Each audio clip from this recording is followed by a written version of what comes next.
Hey everyone, welcome back to Corporate Decoder, the place where we decode the corporate world. Today we're diving into a report from Digital Realty Trust that might sound like just another bunch of numbers and legal speak. But don't worry, we'll break it down so you can actually understand it, and trust me, there's a little financial maneuver that seems pretty smart.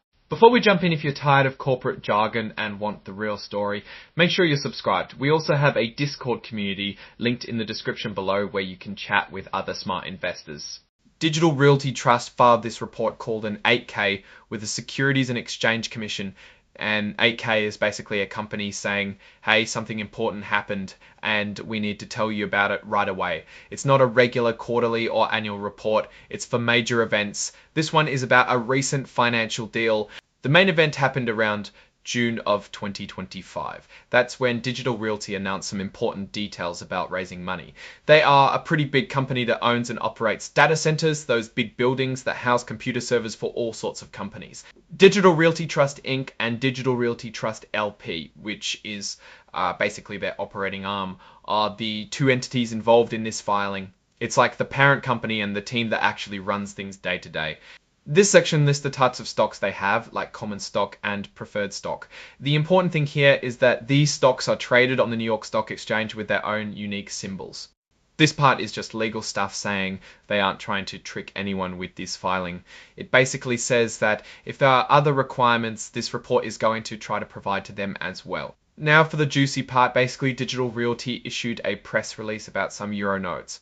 This means they released information to everyone at the same time, so no one got an unfair advantage. We'll talk about these Euro notes right away. Digital Dutch Finco BV, which is like a financial arm of Digital Realty, based in the Netherlands, made those Euro notes available for sale.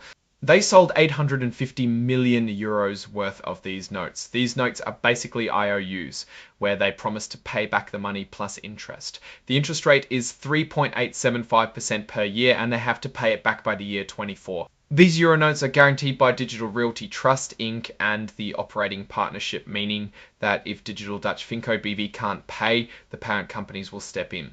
This makes the notes more attractive to investors because they're less risky.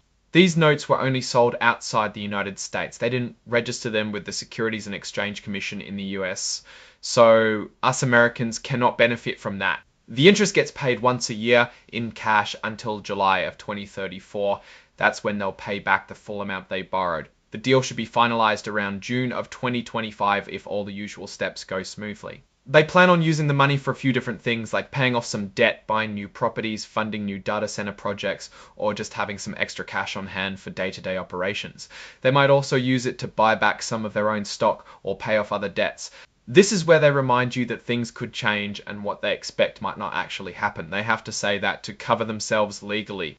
They're saying that because the future is unclear, they can't promise anything. Many things could affect their business.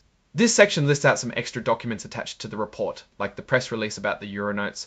This is just a link to the original press release they put out about this whole deal. Big picture here, Digital Realty basically borrowed a bunch of money at a pretty reasonable interest rate, likely because they have pretty solid credit. They get to use that cash to grow their business without giving up any ownership, which is what would happen if they issued more stock.